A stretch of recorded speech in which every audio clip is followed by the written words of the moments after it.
नमस्कार, आप देख रहे हैं हॉर्नबिल टीवी और मैं हूं आपके साथ निशी भाटिया। उत्तराखंड CSR डायलॉग कार्यक्रम का आयोजन किया गया है, जिसमें सीएम पुष्कर सिंह धामी ने शिरकत की है। मैं पूरे विद्यालय परिवार की ओर से और सभी भैया बहनों की ओर से माननीय मुख्यमंत्री जी को हार्दिक हार्दिक धन्यवाद करता हूं। बहुत बहुत धन्यवाद। आपकी बात सुनकर बहुत अच्छा लगा कि आप लोग इस सुविधा का उपयोग करते हुए अपने जीवन में आगे बढ़ रहे हैं और बहुत अच्छे पढ़ाई का अवसर भी आपको मिला है। ऐसे ही आप आगे बढ़े, आपको बहुत सारी शुभकामनाएं। बहुत अच्छा, बहुत शुभकामनाएं और सभी लोगों को, स्कूल के प्रधानाचार्य जी को भी, सभी शिक्षक गणों को भी और सभी भैया बहनों को भी शुभकामनाएं। और जो सुविधा मिली है उसका पूरा अच्छा उपयोग, सदुपयोग करना है सब लोगों को और खूब आगे बढ़ना है, खूब मेहनत करनी है। अपने माता पिता का, अपने सभी गुरुजनों का, सभी के जो आपके लिए सपने हैं उन सपनों को पूरा करना है। मेरी तरफ से बहुत शुभकामनाएं। बहुत बहुत धन्यवाद। बहुत धन्यवाद, आप धारचूला से जुड़े और बहुत बहुत धन्यवाद।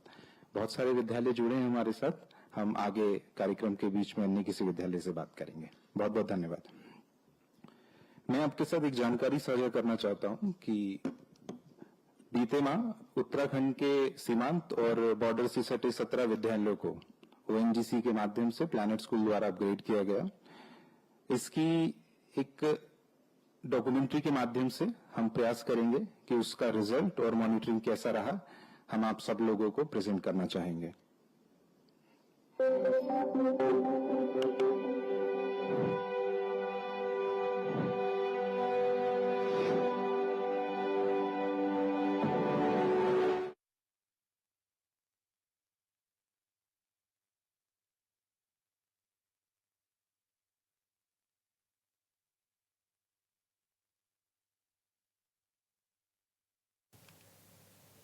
कुआंवाला देहरादून में 2027 मिशन हैट्रिक पर केंद्रीय राज्य स्तरीय संगठनात्मक कार्यशाला का आयोजन किया गया, जिसमें राष्ट्रीय महामंत्री संगठन PL संतोष, सीएम पुष्कर सिंह धामी और संगठन प्रभारी दुष्यंत गौतम समेत तमाम वरिष्ठ नेता शामिल हुए।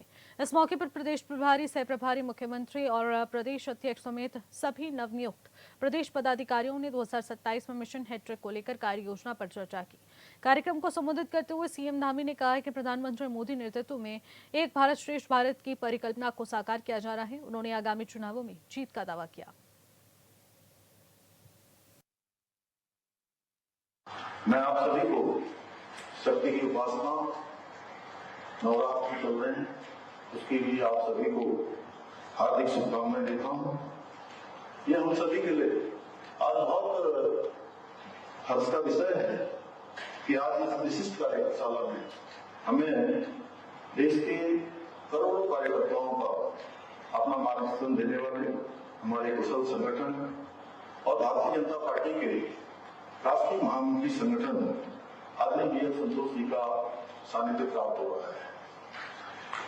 आदरणीय BL संतोष जी देश के प्रत्येक कार्यकर्ता के लिए ऐसे मार्गदर्शक हैं जिन्होंने हमेशा सहज भाव से, सरलता से, अपने विचार से हम सब लोग उनके समक्ष, हमारे जैसे करोड़ों कार्यकर्ता सुझाव और समस्याएं साझा कर सकते हैं और उनके मार्गदर्शन में भारतीय जनता पार्टी चले वेती के मंत्र के साथ निरंतर आगे बढ़ते हुए आज विश्व का सबसे बड़ा राजनीतिक दल बनने का हमको गौरव प्राप्त हो गया है। आज के इस अवसर पर मैं प्रदेश भारतीय जनता पार्टी संगठन में नया दायित्व ग्रहण करने वाले सभी नवनियुक्त पदाधिकारियों एवं प्रदेश भाजपा की अपनी तथा प्रदेश के समस्त कार्यकर्ता साथियों को, आप सभी को हृदय से मैं आप सबको बधाई देता हूँ, शुभकामनाएं देता हूँ। अपने लिए तो ताली बजाते।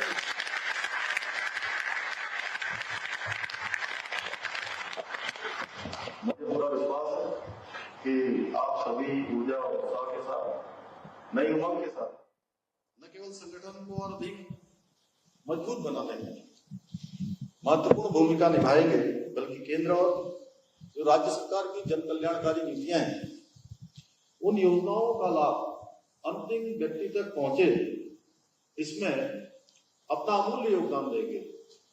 साथ ही जैसा अभी आदरणीय महेंद्र भट्ट जी ने कहा कि मिशन 2027 और 2029 में आदरणीय प्रधानमंत्री श्री नरेंद्र मोदी जी के नेतृत्व में फिर से भारतीय जनता पार्टी को उत्तराखंड में ही नहीं, देश में भी प्रचंड विजयश्री दिलाने के लिए तन मन और पूरे समर्पण के साथ काम करेंगे। साथियों, जैसा आप सभी जानते हैं कि इस विजयदशमी पर हमारे मातृ संगठन राष्ट्रीय स्वयंसेवक संघ अपनी गौरवशाली यात्रा के 100 वर्ष पूरे करने जा रहा है। ये केवल एक शताब्दी पूर्ण होने का उत्सव नहीं है, बल्कि उस अखंड साधना का स्मरण भी है जिसके बल पर संघ ने राष्ट्र को विचार और संस्कार से जोड़ने का कार्य किया है। ये हमारा सबका सौभाग्य है कि हम ऐसे वैचारिक संगठन के सदस्य हैं जिनके लिए राष्ट्र प्रथम, संगठन द्वितीय और व्यक्ति अंतिम हमेशा रहा है। जिस प्रकार वट वृक्ष अपनी गहरी जड़ों से शक्ति प्राप्त करता है, उसी प्रकार भारतीय जनता पार्टी की जड़ें संघ की विचारधारा और समर्पित कार्यकर्ताओं की तपस्या से सींची गई है और यही हमारी संगठनात्मक शक्ति का मूल आधार है।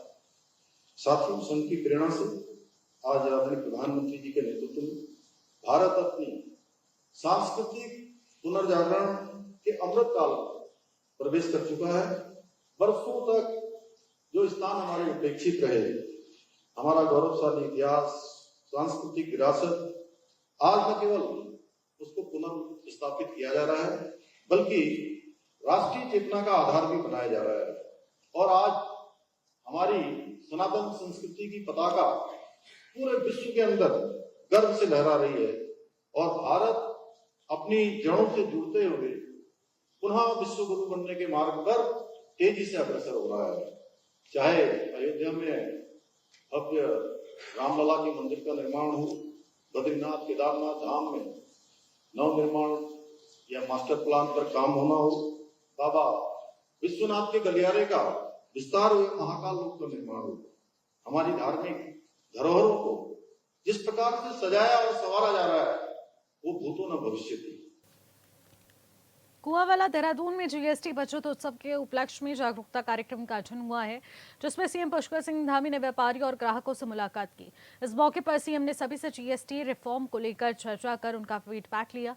सीएम ने कहा सभी जरूरी चीजें सस्ती हो गई हैं और इसके बचत को लेकर काफी लोगों में खुशी है।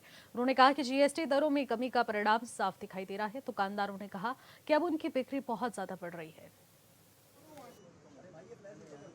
आदरणीय प्रधानमंत्री श्री नरेंद्र मोदी जी ने जो देशवासियों के हित में, मध्यम वर्ग के हित में, गरीब लोगों की और आम जनता, सामान्य जनता और सभी वर्गों के लिए जो ये जीएसटी की दरों में कमी की है, उसका परिणाम साफ दिखाई दे रहा है। 22 सितंबर से ये जो नई दरें लागू हुई हैं, मैं लगातार व्यापारी बंधुओं से, आज तीसरा दिन है, 3 दिनों से लगातार मैं हर एक अलग अलग जो वस्तुएं बेचने वाले हैं उन अलग अलग प्रतिष्ठानों पर मैं गया हूं। सभी ने मुझे बताया है कि उनकी जो बिक्री है इस दौरान बहुत बढ़ गई है और जो जरूरतमंद चीजें हैं, जैसे यहाँ पर अभी मैं पूछ रहा था, कल मैंने फ्रिज से लेकर पेस्ट्री से लेकर तमाम प्रकार के खाने पीने के सामान थे, तमाम डेली मर्रा के उपयोग की वस्तुएं थी, आज भी साबुन से लेकर पेस्ट से लेकर घी, और ये सभी वस्तुएं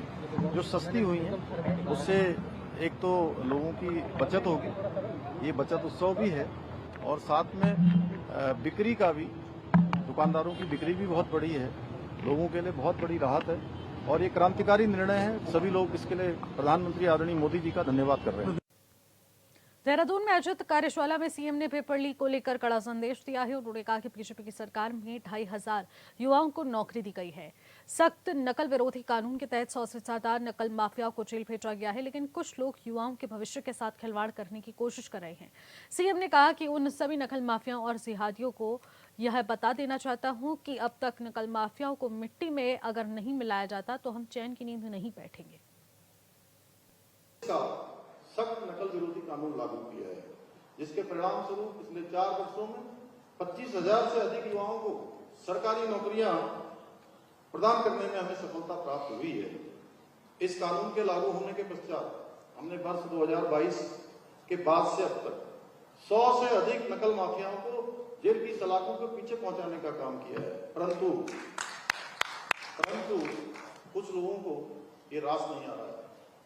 आज हमारे युवा नौकरियों में अवसर पा रहे हैं, इसलिए युवाओं के भविष्य को अंधकार में धकेलने के लिए संगठित होकर पेपर लीक कराने के षड्यंत्र रचे जा रहे हैं।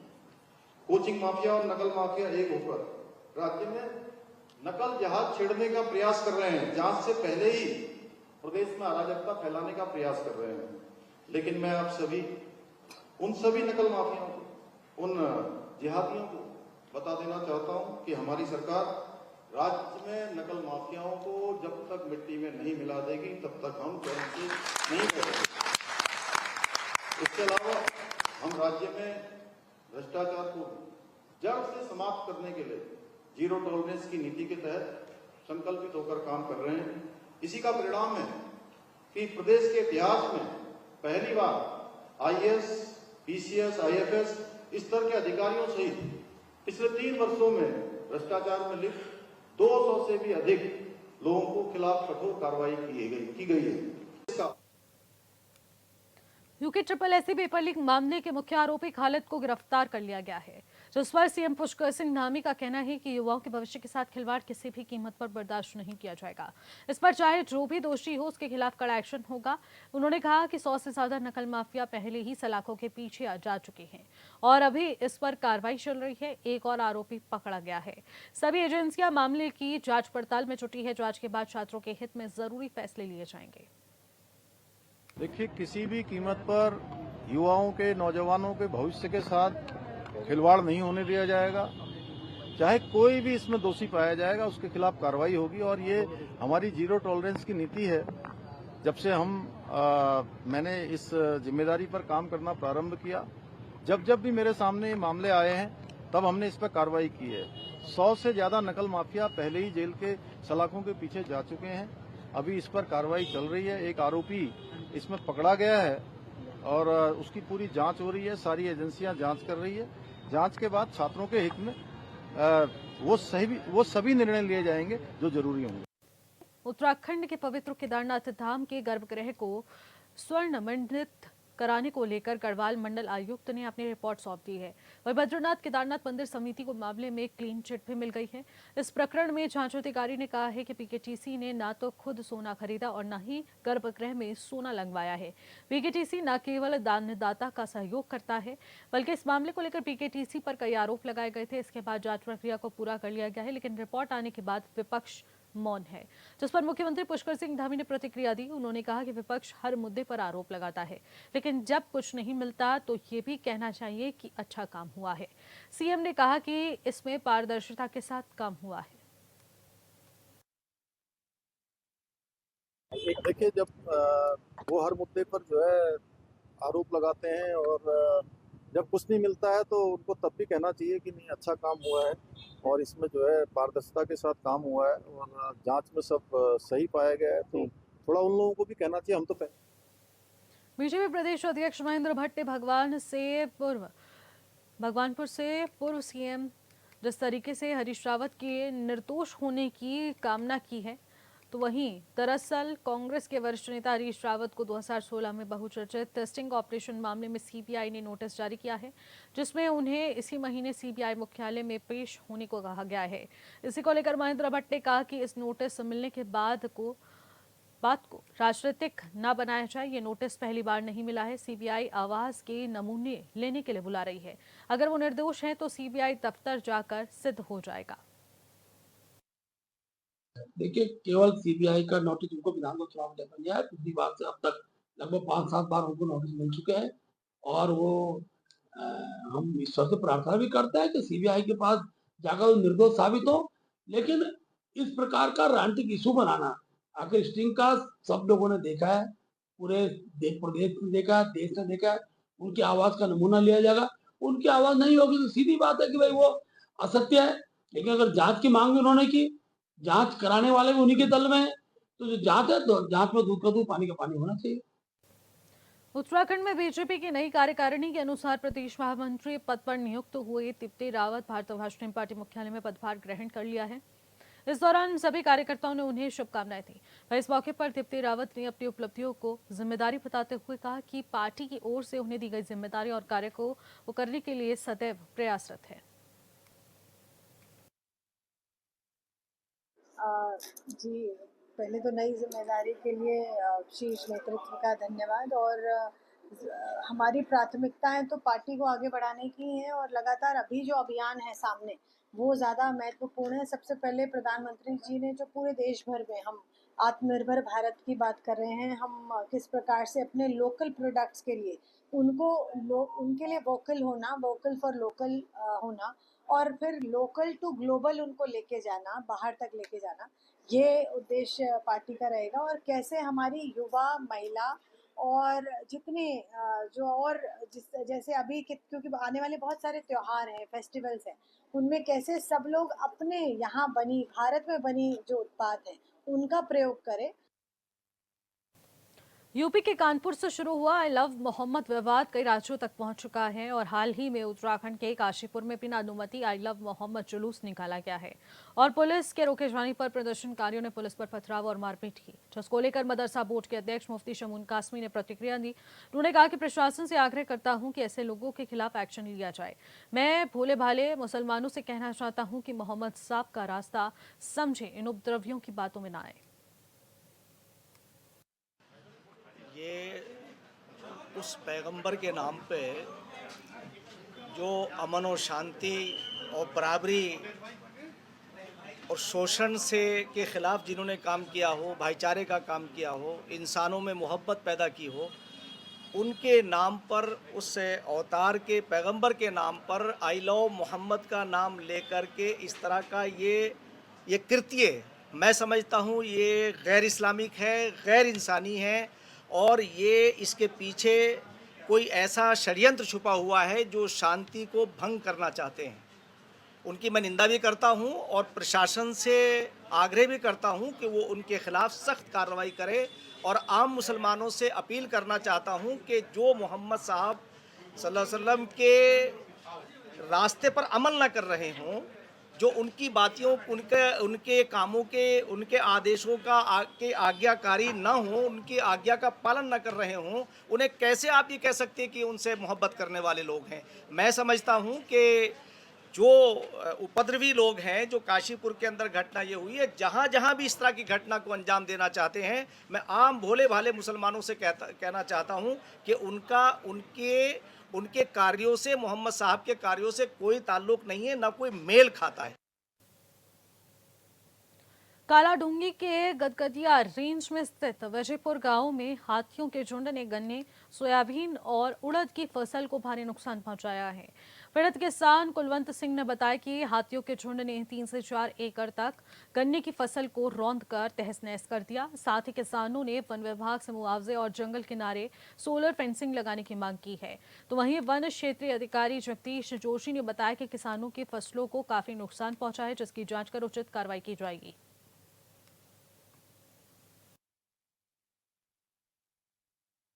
हमारा गन्ना है, सोयाबीन है, उड़द है, कम से कम गन्ना भी 2.5 से 3 एकड़ कर दिया है, बाकी धान कर दिए हैं और सोयाबीन हमारा कर दिया गया है।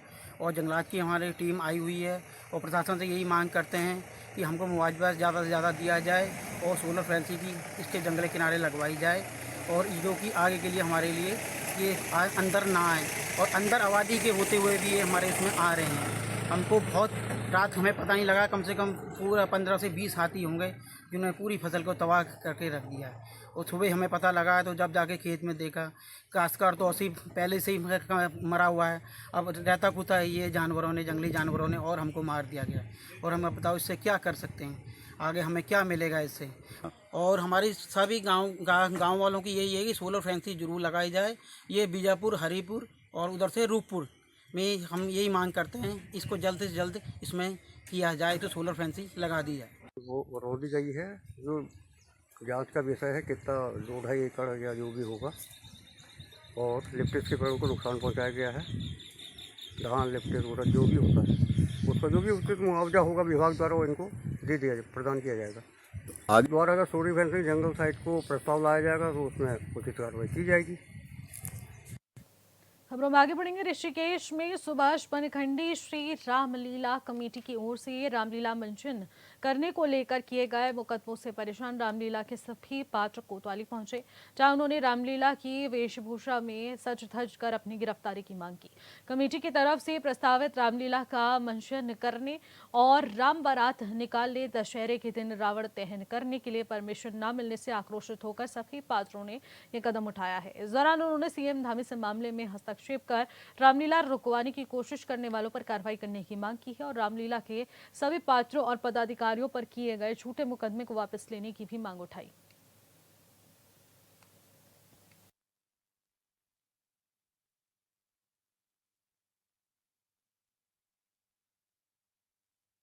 सोलह दिवसीय हमारा रामलीला मंचन बड़ी शांतिप्रिय तरीके से किया जा रहा है, उसमें कोई भी व्यवधान नहीं है। कुछ छुट भैया नेताओं की वजह से हमारे रामलीला को सिर्फ बाधित किया जा रहा है। हमारी किसी से कोई लड़ाई नहीं है। कौन है वो नेता? वो कुछ ऊपर के लोग जो कि मुख्यमंत्री के करीबी कहे जाते हैं। हमारा धामी सरकार पे पूर्ण विश्वास है, परंतु कुछ उनके द्वारा उनके अनुपस्थिति में हमें मुख्यमंत्री से मिलने नहीं दिया जा रहा है। हम उनसे अपनी व्यथा भी रखना चाहते हैं। हमें पूर्ण विश्वास है अपने मुख्यमंत्री पर, परंतु मैं बताना चाहूँगा, कुछ लोग व्यवधान उत्पन्न और शिकायत कर रहे हैं। उस शिकायत के आधार पर हमें अनुमति प्रदान नहीं करी गई 18 तारीख को। फिर भी हमारा शांतिपूर्ण मंचन हुआ। आज के दिन हमारी राम बारात होनी थी 23 तारीख की, 23 तारीख की हमारी राम बारात होनी थी, तो आज हमारा राम बारात का कार्यक्रम तय था। परंतु अगर हम आज राम बारात निकालते, फिर से हम पे मुकदमे, पहला मुकदमा हम पे हो गया है संचालन का, दूसरा मुकदमा आज हम पे पुलिस लिखने वाली थी, इसलिए हम सीधा पुलिस स्टेशन आ गए। चूँकि राम जन्म से लेकर अंतिम जो हमारा कार्यक्रम होता है रावण दहन का कार्यक्रम भी 2 अक्टूबर को होना है, जो बहुत ही इंपॉर्टेंट कार्यक्रम होता है, जिसके बगैर रामलीला मंचन पूरा नहीं किया जा सकता। आस्था में हम विश्वास रखते हैं और हमारी आस्था के अनुसार हमें रावण दहन करना ही होगा। अब हमारे साथ समस्या यह है कि अगर हम रावण दहन करने जाएंगे तो पुलिस हम पे। फिलहाल इस बुलेटिन में इतना ही। आप देखते रहिए हॉर्नबिल टीवी। नमस्कार।